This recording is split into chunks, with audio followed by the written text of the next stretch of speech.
الحمد لله نحمده ونستعينه ونستغفره ونؤمن به ونتوكل عليه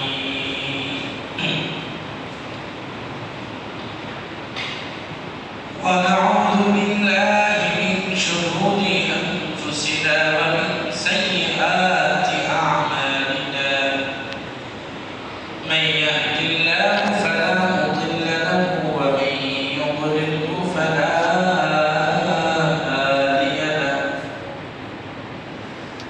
ونشهد أن سيدنا وسندنا وحبيبنا وطبيبنا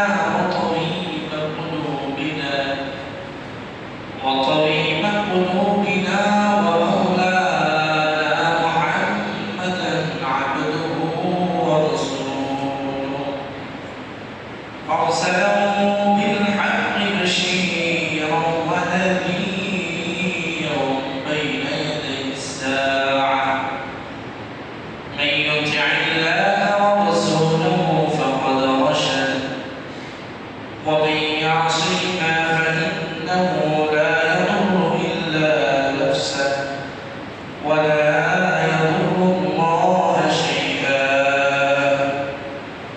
أعوذ بالله من الشيطان الرجيم بسم الله الرحمن الرحيم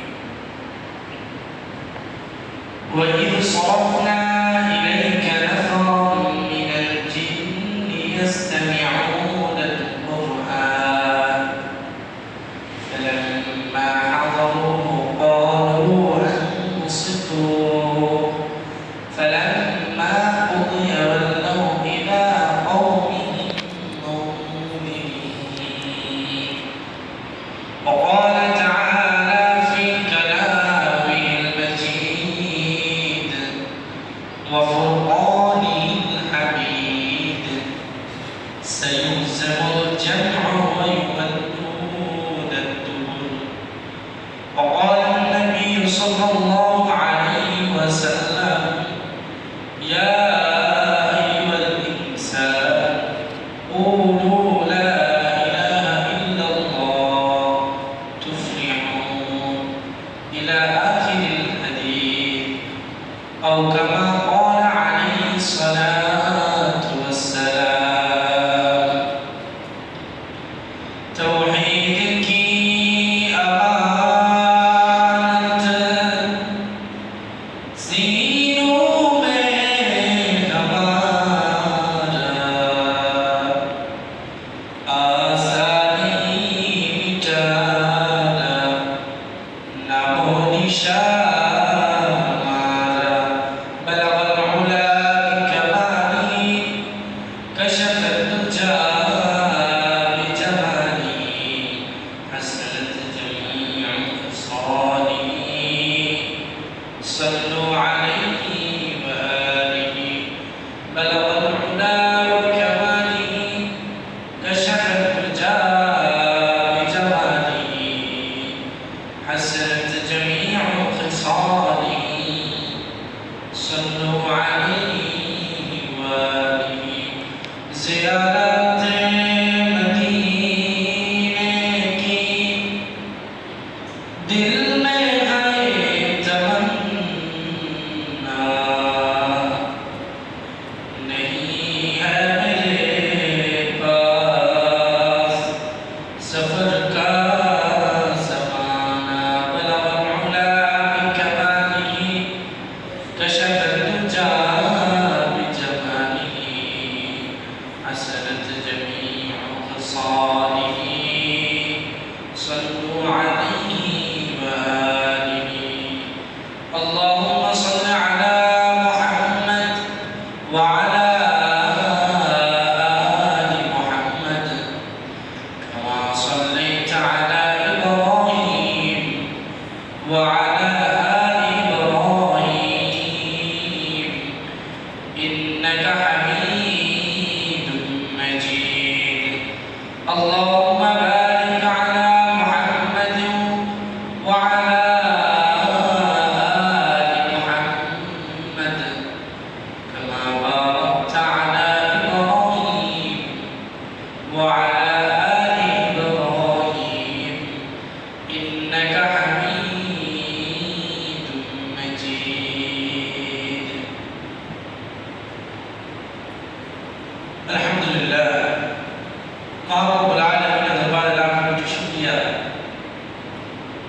রব্বুল আলামিন আমাদেরকে সুস্থতার সহিত আল্লাহ তাআলার এক অনন্য বিধান পবিত্র এই দিনে আল্লাহ তাআলার ঘর মসজিদে এসে আল্লাহর হুকুম জুমার নামাজ আদায় করার এবং পূর্বে কিছু কথা বলার এবং শোনার তৌফিক দিয়েছেন। এজন্য অন্তরের অন্তঃস্থল থেকে শুকরিয়া আদায় করি আলহামদুলিল্লাহ।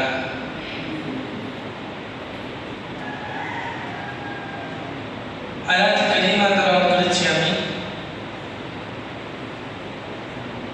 কোরআন কারীম থেকে এবং একখানা হাদিস তেলাওয়াত করেছি আমাদের আলোচনার ধারাবাহিকতার স্বার্থে। আমাদের ধারাবাহিক আলোচনা চলতেছে রাসূল কারীম সাল্লাল্লাহু আলাইহি ওয়াসাল্লামের জীবনের উপর, সিরাত নিয়ে। ধারাবাহিকতায় আমরা পৌঁছেছি গত জুমায় আলোচনা করেছিলাম রাসূল কারীম সাল্লাল্লাহু আলাইহি ওয়াসাল্লামের চাচা আবু তালেবের মৃত্যুর ব্যাপারে।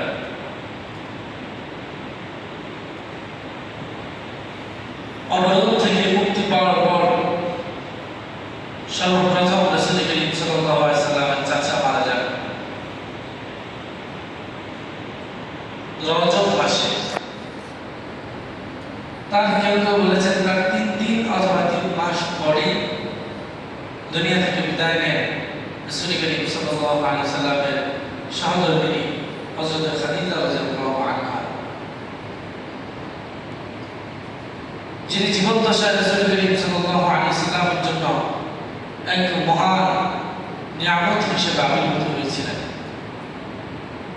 বিপদে আপদে রাসূল কারীম সাল্লাল্লাহু আলাইহি ওয়াসাল্লামকে সাহায্য করা, ডাল ধরে দাঁড়িয়ে যাওয়া, রাসূল কারীম সাল্লাল্লাহু আলাইহি ওয়াসাল্লাম যখন হতাশ হয়ে যেতেন সাহস জোগানো এক অনন্য মহিষী নারী ছিলেন তিনি। দারিদ্রতায় তিনি অর্থ দিয়ে সাহায্য করেছেন বিশ্বনবীকে, নিপীড়ন নির্যাতনে তিনি পাশে থেকে সাহায্য করেছেন। জিবরাইল আলাইহিস সালামকে যখন প্রথমবার দেখে বিশ্বনবী ভয় পেয়ে গিয়েছিলেন তখন তিনি সান্ত্বনা দিয়ে সাহায্য করেছিলেন রাসূল কারীম সাল্লাল্লাহু আলাইহি ওয়াসাল্লাম। একে একে 2 জন প্রিয় মানুষের বিদায়ে প্রিয় নবীজি একবার ভেঙে পড়েছিলেন। একে তো রাসূলের চাচা দুনিয়া থেকে বিদায় নেন, তার কয়েকদিন না যেতে আবার সবচেয়ে বড় চোট লাগে, প্রিয় সহধর্মিণী দুনিয়া থেকে বিদায় নেন। তিনি খুব নার্ভাস হয়ে গিয়েছিলেন এবং ওই বছরকে গমের বছর অর্থাৎ চিন্তার বছর বা শোকের বছর হিসাবে অবহিত করে। শোকের বছর হিসাবে কি করে অবহিত করে, ওই বছরের নাম রাখা হয় শোকের বছর অর্থাৎ দুঃখের বছর। তো রাসূল কারীম সাল্লাল্লাহু আলাইহি ওয়াসাল্লামের চাচা যতদিন দুনিয়াতে জীবিত ছিলেন ততদিন পর্যন্ত অত্যাচারের একটা সীমা ছিল, বেশি অত্যাচার করতে পারত না তারা। রাসূল কারীম সাল্লাল্লাহু আলাইহি ওয়াসাল্লামের চাচার দিকে তাকিয়ে কাফেররা নবীজিকে কষ্ট দিতে পারত না, যতটাই দিত অতটা সাহস করতে পারত। কিন্তু যখন বিশ্বনবীর চাচা দুনিয়া থেকে বিদায় নিয়ে চলে যান এক মহা বিপদ এসে আবির্ভূত হয়। আবু তালেব দুনিয়া থেকে বিদায় নিয়েছে, মুহাম্মদকে বাঁচানোর মতো আর কেউ নেই। এমন একটা মুহূর্তে কেমন এক দুশ্চিন্তা বিপদগ্রস্ত অবস্থায় ছিলেন বিশ্বনবী সাল্লাল্লাহু আলাইহি ওয়াসাল্লাম। একটা মানুষ কতটা অত্যাচার নির্যাতন নিপীড়ন সহ্য করতে পারে, এই নিপীড়ন অত্যাচার সহ্য করার মধ্যেও একটা সীমা থাকে। কিন্তু বিশ্বনবীর এই নিপীড়ন, এই অত্যাচার, এই বিপদ, এই দুঃসময় যেন কাটছেই না, দিন দিন আরো বেড়েই চলছে। এতটা সত্য চলে গেলেন প্রিয় চাচা, যিনি ডাল ছিলেন। কাফেরদের অত্যাচার সীমা ছাড়িয়ে চলতে লাগলো। কেমন চলতে লাগলো? এক সাহাবী বর্ণনা করেন বিশ্বনবীকে এক বেদুইন মাটি নিক্ষেপ করেছে মাথায়, মাটি নিক্ষেপ করেছে মাথায়। বিশ্বনবী সেই অবস্থায় ঘরে ফিরে তার এক মেয়ে এই মাটিগুলো বুঝতেছে আর কান্না করতেছে। রাসূল বললেন যে কান্না করো না, কান্না করো না, তোমার বাবাকে রক্ষা করার জন্য আল্লাহ তাআলা একমাত্র যথেষ্ট। আবার কোনো কোনো রিওয়ায়াতে এসেছে যে তিনি তখন আফসোস করে বলতেন বা বলেছিলেন, হায় আজ যদি আমার চাচা জীবিত থাকতেন হয়তো আমার এরকম ব্যবহার সহ্য করতে হতো না, হয়তো আমার সাথে কেউ এমন ব্যবহার করার সাহস পেত।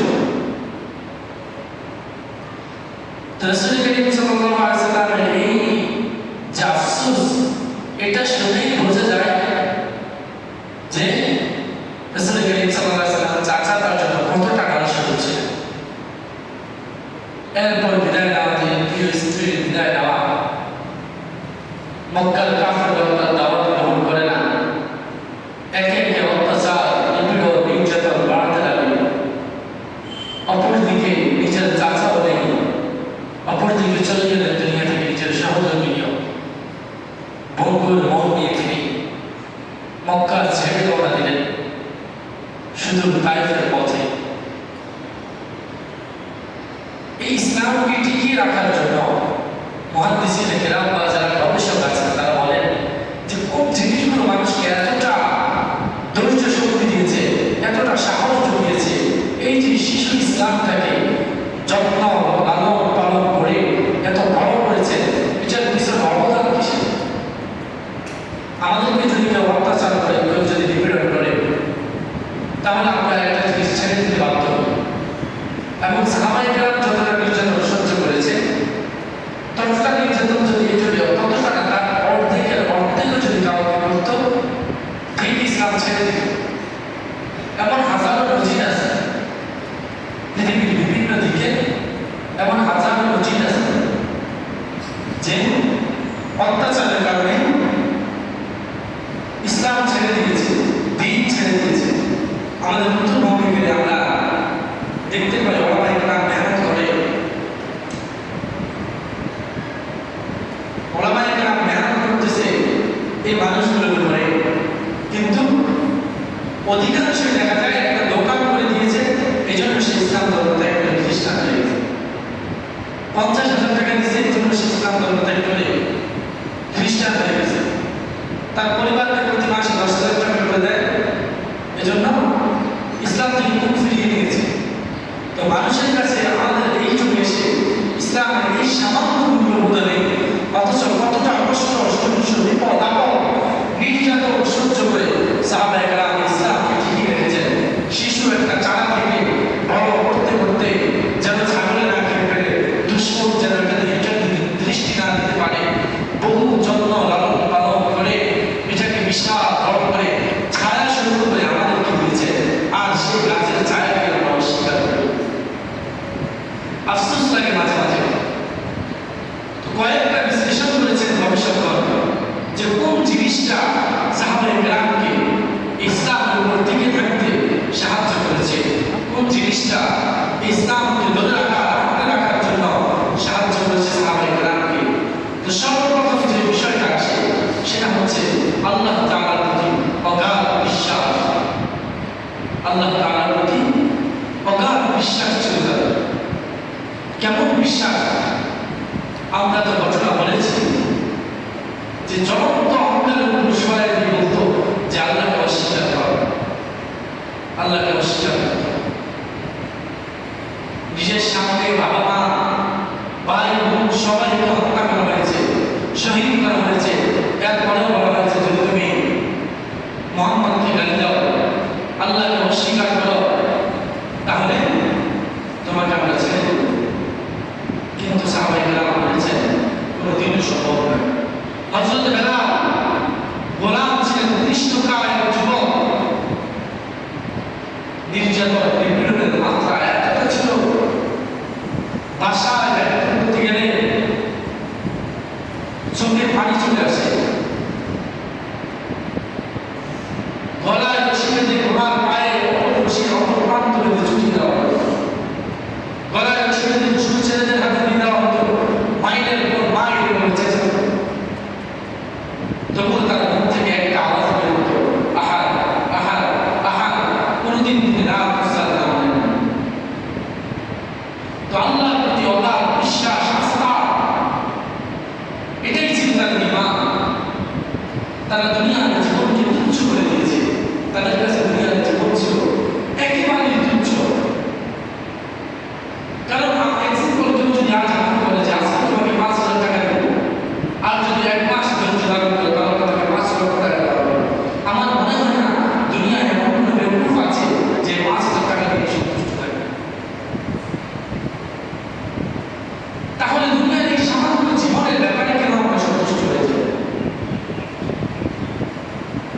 বিশ্বনবী বলেছেন আখিরাতের তুলনায় দুনিয়ার জীবনটা একটা মুহূর্ত না, একটা মুহূর্ত না, সামান্য একটা সময়, একেবারেই সামান্য একটা সময়। যখন গভীরভাবে চিন্তা করবেন যে একে ছোট বাচ্চা ছিলাম, সেখান থেকে কিশোরে আসলাম, কিশোর পেরিয়ে যৌবনে আসলাম, যৌবন পেরিয়ে আমার যে স্ট্রোকগুলো বিবাহ বন্ধনে আবদ্ধ হলাম, সেখান থেকে সন্তানের বাবা হলাম, এরপর আমার আর কোনো স্ট্রোক নেই। এরপরে আমার চুল আর দাড়ি পাকা ধরবে, আর এই চুল দাড়ি পাকার পরে আমার সর্বশেষ চিকিৎসা হবে। সামান্য একটা সময় আমাদের চোখের সামনে কেন পরিবর্তন হয়ে যায়। আজকে দেখলাম দাড়িগুলো কালো, তারপরে দিন চুল অন্য কালার, তারপরে দিন সাদা, আস্তে আস্তে রং পরিবর্তন হতে হতে সাদা হয়ে যায়, এরপরে জলাশয়, এরপর কবর। অথচ সামান্য ক্ষমতা, প্রভাব, প্রতিপত্তি খাটানোর জন্য কত কিছু করি আমরা। সমাজের মধ্যে একজন ব্যক্তি দুর্বল হলে একবার চতুর্দিক থেকে আবার তাকে চেপে ধরে। দুর্বল কেন? তার সে দুর্বল, এটাই তার দোষ। আর যদি কোনোভাবে রাষ্ট্রীয় মদতে একটু হাওয়া লাগে তাহলে তো চলছে। তখন মুরব্বী কি, বাবা মা কি, বোন কি, সেটা দেখার একটা সময় হয় না। মনে রাখবেন, বেয়াদব হায়াত পায় না, বেয়াদব হায়াত পায় না। আমার সাথে সাথে কথা বলবেন, একা একা কথা বলার আসলে কথা বলে যে বক্তা তিনি মজা পাবেন, কথার প্রতি উত্তর করতে পারে। মোজাকারা করার জন্য এখানে বসেছে। আমার ভুল হবে, আপনার ভুল হবে, আমার ভুল আপনারা ধরবেন, আপনাদের ভুল আপনারা ধরবে। যে তো বেয়াদব আল্লাহর কাছ থেকে, আল্লাহর রহমত থেকে বঞ্চিত হয়, হায়াত কমে যায়, অল্প বয়স করা যায়, সে হায়াত পায় না।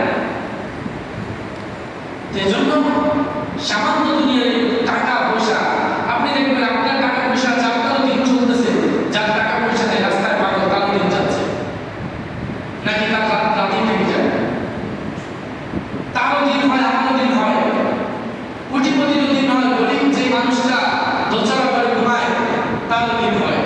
দিন তো দিন, জীবন তার চাপ কেটে যাবে, জীবন আপনার চাপ কেটে যাবে। মনে রাখবেন, গরিবদের 500 বছর কিতাব, কিন্তু কোনো কোনো কিতাব এসেছে 5,000 বছর পূর্বে জান্নাতে যাবে যারা ধনী, যারা গরিব তারা। ধনীদের কোনো কোনো কিতাবে 500, কোনো কিতাবে 5,000 বছর। আমার যদি টাকা পয়সা না থাকে, আমার যদি দ্বন্দ্ব না থাকে, আমি আমার কাছে কি হিসাব করি? আমার হিসাব আছে? আপনি আমার একা করে পাঠাইছেন, যেভাবে পাঠাইছেন নিঃস্ব অবস্থায়, এভাবেই ছিলাম, এভাবেই আপনার কাছে ফিরে আসছি। হিসাবে কিছু নাই আমার কাছে, যা চাইবেন সব আপনি জানেন। কিন্তু যদি কোনো সম্পদ থাকে, টাকা পয়সা থাকে, টাকা পয়সা তো একদিন হয় না, টাকা পয়সা একদিন হয় না। অন্যের মাথায় বাড়ি দেওয়া ছাড়া সব পথে খুব কম মানুষই টাকা পয়সা অর্জন করতে পারে।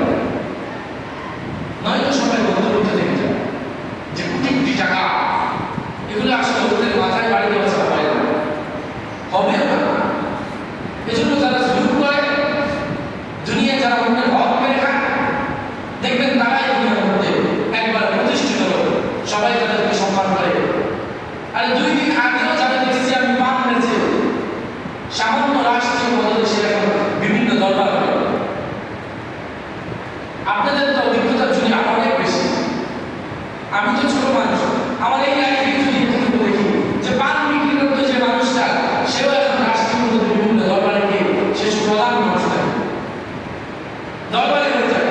আর সে কি বিচার করতে যে পড়ালেখাই করে দেবে? বিচার করতে হলে, ইনসাফ করতে হলে তার আগে মাপকাঠি জানা প্রয়োজন। ইনসাফের মাপকাঠি কোনটা? ইনসাফের মাপকাঠি কোনটা? একজনের দোষ আছে, একজনের দোষ নাই, আপনি ধরুন সমানভাবে মাপ করে দেবেন, এটা ইনসাফ কিভাবে হবে? এটা ইনসাফ কিভাবে হবে? মনে করেন একজন দোষ করেছে, একজনের উপর জুলুম করেছে, তার ক্ষয়ক্ষতি সাধন করেছে, এখন বললেন যে যেহেতু দোষের ক্ষয়ক্ষতি হয়েছে সমান সমান হয়ে গেলে অর্ধেক দিয়ে এটা কিভাবে? আপনি তো বিচার করতে জানেন। এক পায়ে যদি আপনি যদি বিচার করেন, এক পায়ে যদি এদিক সেদিক হয়, এটার জন্য 1000 বছর দাঁড়িয়ে থাকতে হবে, যতদিন জবাব না দেবেন জাহান্নামে যেতেই হবে। এটা বান্দার হক। এমনকি যদি কোনো বান্দা শহীদ হয়, যদি কোনো বান্দা শহীদ হয় তারও সকল গুনাহ মাফ হয়ে যায়, কিন্তু শুধুমাত্র ঋণ যেগুলো সেটা মাফ হয়। ঋণ মাফ হয় না। ঋণ বলতে কি শুধু আমি আপনার কাছ থেকে যে টাকা ধার নিয়েছি সেটাই ঋণ না। আপনি যে অন্য জায়গা বাইরে গেছেন, অন্যকে আঘাত করছেন, জুলুম করছেন, সেটাও ঋণ। পরিপূর্ণভাবে ফেরত না দেওয়ার পর্যন্ত আপনার মাপ নাই।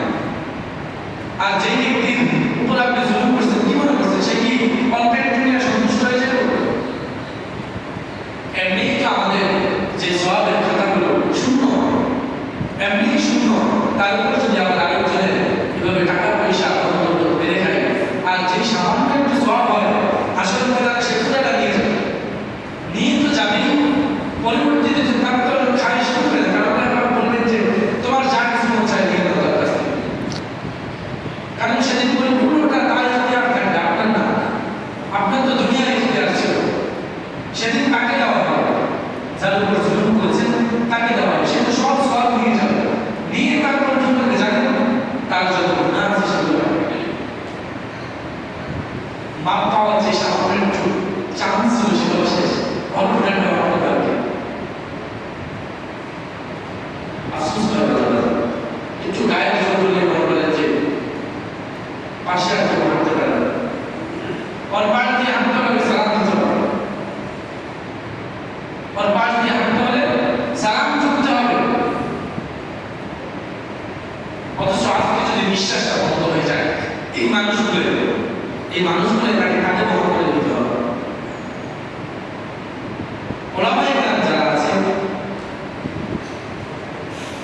আমি অধিকাংশ জায়গায় দেখি যে গালাগালি মারামারি ওরা মার খেয়ে চলে আসে, তার মালিককে এটা যে উনি দিতে পারে না, ওনার শরীরে শক্তি নেই, তার মালিক এটা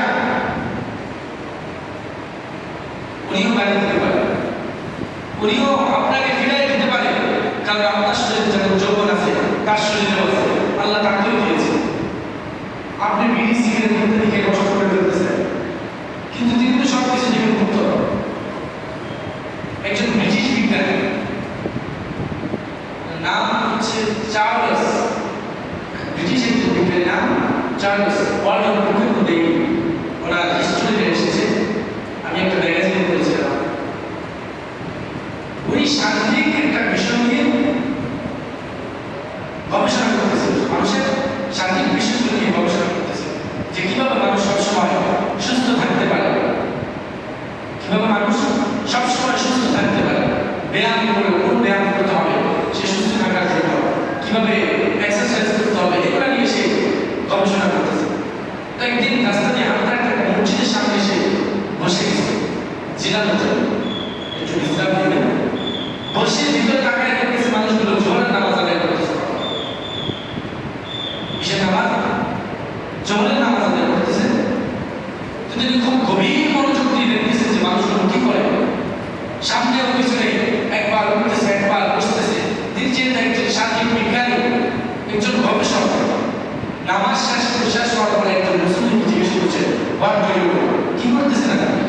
বলতেছে আমি ইবাদত করতেছি, আমি ইবাদত করতেছি, এটা আমার ইবাদত, দিনে 5 বার করতে হয়। তখন তিনি বলতেছেন, গডের কসম খায় বলতেছে, কেউ যদি 5 বার দিনে ব্যায়াম করে, পরিপূর্ণভাবে হক আদায় করে,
রাসূল করিম সাল্লাল্লাহু আলাইহি ওয়াসাল্লাম মক্কা যদি ছেড়ে রওনা দিলেন শুধু তায়েফের দিকে।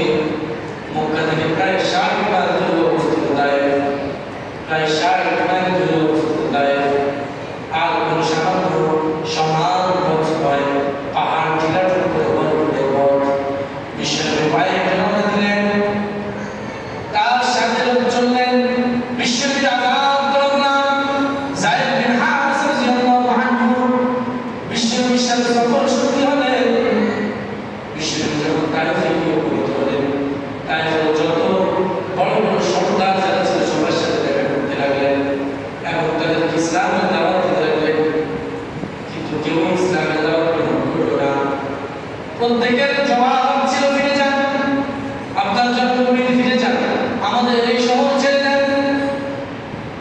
সর্বশেষ তায়েফের সবচেয়ে বড় বিদ্রোহী রাসূল করিম সাল্লাল্লাহু আলাইহি ওয়াসাল্লাম গেলেন সাকাফি গোত্রের কাছে। কোন গোত্রের কাছে? সাকাফি গোত্রের কাছে গেলেন রাসূল। সাকাফের 3 জন সন্তান ছিল, আব্দুল ওয়ালিদ, মাসউদ এবং কোন রিওয়ায়াতে বলা হয় জুবাইর, আবার কোন রিওয়ায়াতে বলা হয় আব্দুল্লাহ। এই 3 জন সন্তানের কাছে গেলেন। প্রথম সন্তান বলল, আপনি যে ধর্ম নিয়ে এসেছেন সেটা ভ্রান্তিকর একটা ধর্ম।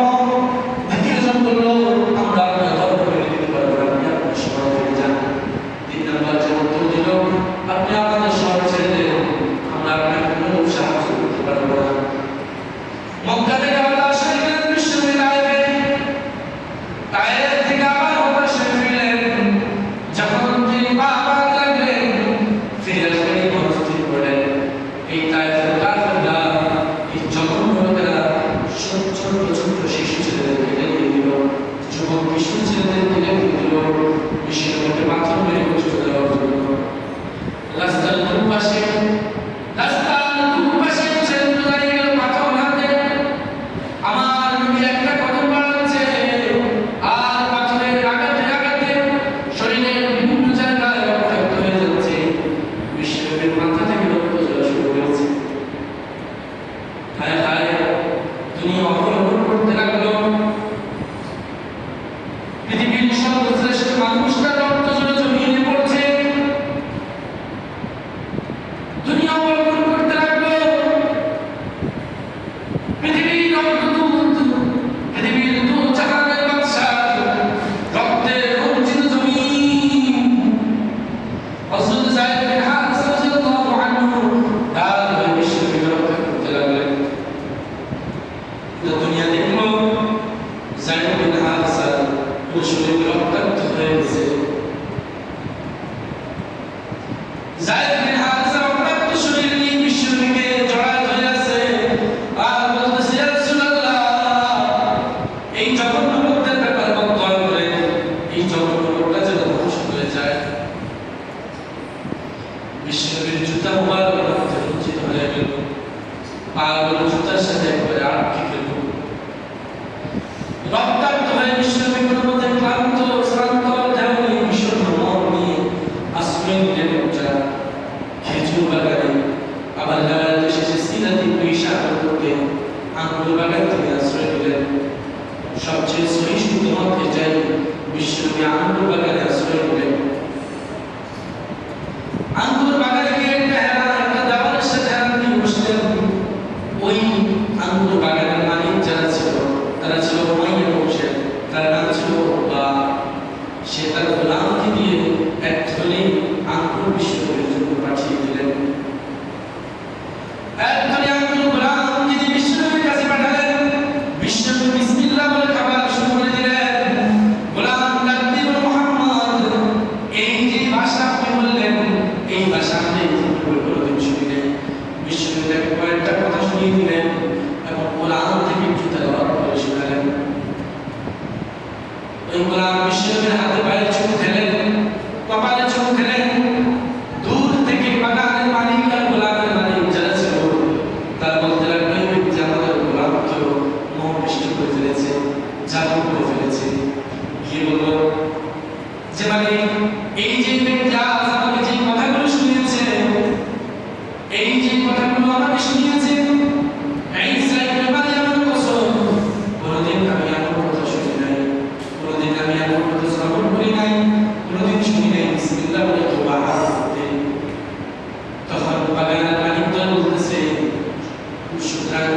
বাগানের মালিক তাকে খুব সাবধান করে বলতে লাগলো যে সাবধান, আপনার তোমাকে যেন তারা তোমার ধর্ম থেকে ফিরে ফেলতে না পারে। এই গোলামের নাম ছিল আপনার, যে আপনার তোমাকে যাতে ধর্ম থেকে তারা ফিরে ফেলতে না পারে এদিকে খেয়াল রাখো। তখন আপনার বলতেছে এই ব্যক্তির জন্য, এই ব্যক্তির যদি সারা জীবনের জন্য গোলাম হয়ে যেতাম তবুও আমি নিজেকে ধন্য করতাম। ক্লান্ত মনে বিশ্বনবী সাল্লাল্লাহু আলাইহি ওয়াসাল্লাম তায়েফ থেকে রওনা দিলেন। তখন বিশ্বনবীকে সাহায্য নাযিল হলো। وَأَصْرَفْنَا إِلَيْكَ نَفَرًا مِنَ الْجِنِّ يَسْتَمِعُونَ الْقُرْآنَ فَلَمَّا حَضَرُوهُ قَالُوا أَنصِتُوا। যখন বিশ্বনবী রওনা দিলেন তায়েফ থেকে, তখন তার নিকট ওহী নিয়ে আসলো। জিবরাইল আলাইহিস সালাম ওহী নিয়ে আসলো, বলতে লাগলো ইয়া রাসূলুল্লাহ, আপনার নিকট একদল জিন জাতি এসেছে, তারা আপনার কোরআন শ্রবণ করেছে এবং তারা বলতে লাগলো আমরা কোরআন শ্রবণ করেছি, এবং তারা বলতে লাগলো সবাই চুপ হয়ে যাও। ওয়ানসিতু, সবাই চুপ হয়ে যাও। কোরআন শুনতে লাগলো, কোরআন শুনে তারা বলতে লাগলো আল্লাহর কসম, এটা ওই বাণী যা মুসা আলাইহিস সালামের উপর নাযিল হয়েছে, এটা ওই বাণী যা মুসা আলাইহিস সালামের উপর নাযিল হয়েছে, এবং দুনিয়াতে যত নবী এসেছে প্রত্যেকের উপর নাযিল হয়েছে। এর সত্যতা এই নবী করতেছে, এর সত্যতা এই বাণী করতেছে, এই নবী করতেছে। সুতরাং রাসূল যখন ফিরে আসতেছেন আয়াত নাযিল হয়েছে ওয়া ইসরাফনা ইলাইকা নাফারুম মিনাল জিন্নি ইয়াসতামিউনা আল-কুরআন। আপনি যখন ফিরে আসতেছেন তখন আপনার নিকট দিয়ে একদল জিন অতিক্রম করতেছে। যদি রাসূল গায়েব জানতেন তাহলে এই ওহী নাযিল করার কোনো প্রয়োজন ছিল? আরে বলেন না, যদি রাসূল গায়েব জানতেন এই কোরআনের দ্বারা তাকে অবহিত করার কোনো প্রয়োজন ছিল যে আপনার নিকট জিনটা আসতেছে? কারণ রাসূল যদি গায়েব জানতেন তখন তাকে এটা বলা হতো না, এবং তিনি আগে থেকেই জানতেন যে তায়েফ থেকে যখন আমি ফিরে যাব একজন জিন আমার নিকট আসবে। কি জানতেন না? আল্লাহ তাআলা যখন আমাদেরকে জান্নাত জাহান্নাম, আমাদের ভবিষ্যৎ সম্পর্কে, অতীত সম্পর্কে সবকিছু আমাদেরকে হুঁশিয়ারি করতেছেন কোরআনের মাধ্যমে, তাহলে রাসূলুল্লাহ হাদিসের মাধ্যমে আমাদেরকে সতর্ক করতে পারতেন। সাবধান মুসলমান, কুফরি হয়ে যাবে যদি কেউ এই আকীদা লালন করে, সরাসরি কুফরি হয়ে যাবে। ইন্নাল্লাহা আলিমুল গায়বিস সামাওয়াতি ওয়াল আরদ। কোরআনকে অস্বীকার করার কোনো রাস্তা নাই আপনার কাছে, কোরআনকে অস্বীকার করার কোনো রাস্তা নাই। যখন আল্লাহ বলতেছেন ইন্নাল্লাহা আলিমুল গায়বিস সামাওয়াতি ওয়াল আরদ, আসমান এবং জমিনের মধ্যে গায়েবী যত বিষয় আছে একমাত্র আল্লাহ জানেন। একমাত্র কে জানেন? একমাত্র আল্লাহ জানেন। কোন আয়াতে আল্লাহ তাআলা বলছেন কাফিররা তাদের বিষয় জানবে এবং আমি তাদের বিষয় জানি। যদি ওয়াকে রাসূল গায়েব জানতেন তখন বলতেন যে আমি এবং মুহাম্মদ ব্যতীত অন্য কেউ জানে না। আল্লাহ তাআলা এমন বলেন, বলেছেন বলেছেন এমন। তাহলে আপনি যে বিশ্বাস, আপনি যে আস্থা লালন করতেছেন, এই আস্থা রাসূলের প্রতি মহব্বত নয়, বরং এটা রাসূলের প্রতি আপনার জুলুম হয়ে যাচ্ছে। আপনি জুলুম করতেছেন আল্লাহ রাসূলের প্রতি। রাসূল মৃত্যুর আগে মুখের মধ্যে কয়েকটা শব্দ উচ্চারণ করেছেন, সেখানে নামাজের কথা উচ্চারণ করেছেন, সেখানে উচ্চারণ করেছেন আমাকে সম্মান দিতে দিতে আল্লাহ আশা বসান না, আমাকে সম্মান দিতে দিতে যাতে করে খোদা আশা বসান না হয়। আমি আপনি কি করতেছি? এই জন্য অতিভক্তি চোরের লক্ষণ, অতিভক্তি চোরের লক্ষণ। কোরআন